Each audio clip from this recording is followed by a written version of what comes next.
Welcome sa episode of Bricks Coop What's Up, aka Coop What's Up Vlog, guys. So, this, guys, mayong buntag again. This is Bricks Ortizano. And dapat gihapon na ito ang akong amahan, guys, diri sa inyong atubangan. Nga ako na po siyang interviewon, guys, about nganong kugihan kay siya balibang diri sa iyang asyenda.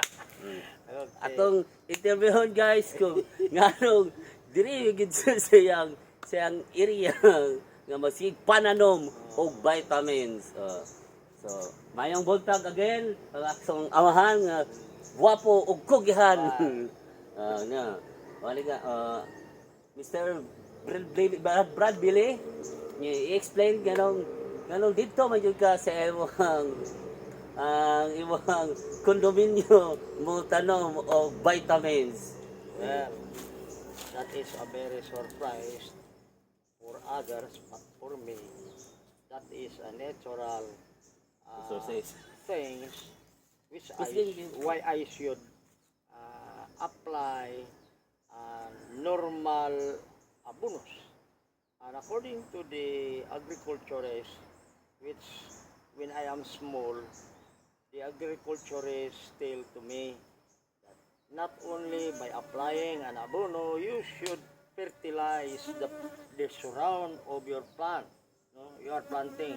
You also applying by digging so that the land should be it look like breed.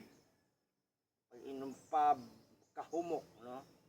Muna siya nga ang gikinahanglan gyud to clean and also to develop the place which you want to plant.